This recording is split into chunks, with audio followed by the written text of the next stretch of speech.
A Horsey Name. A Horsey Name Russian, Loshadinaya familiya, romanized, Loshadinaya familiya is an 1885 short story by Anton Chekhov. Background and publication.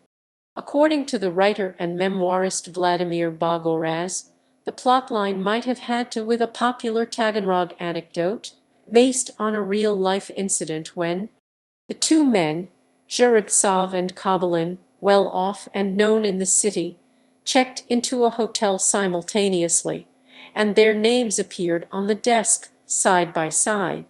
I remember well how the whole of Taganrog laughed. The story was published for the first time by Peterburgskaya Gazeta in its No. 183, 7 July 1885 issue, subtitled A Scene Estsenka, and signed A. Chekhov A. Chekhov. It was later included by Chekhov into Volume 2 of his collected works, published by Adolf Marx in 1899. During Chekhov's lifetime, it was translated into Polish, Czech, and Serbo-Croatian languages.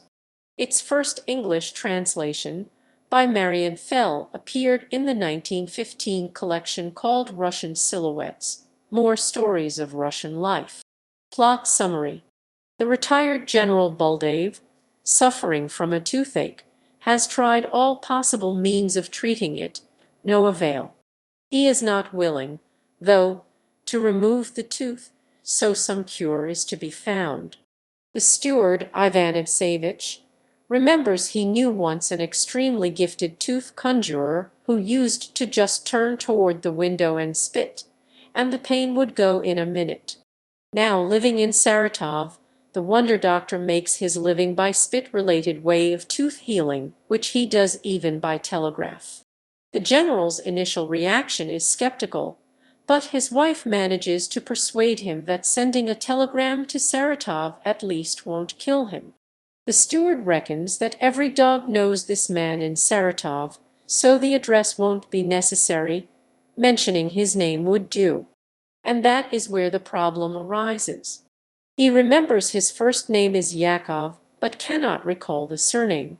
One thing he is sure of, it has something to do with. The two start to look through all possible variants. Soon the family and the whole of the household join in. The agonized general promises to pay 5 rubles to anyone who would help Ivan Evsevich to recall the surname, but nothing comes out of it. He loses his patience, sends for the dentist. The tooth gets pulled out, and this brings relief.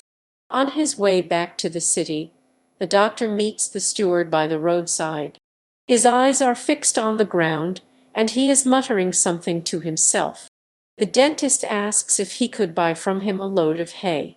Ivan Evsevich glares at the doctor, then without uttering a word rushes to the house.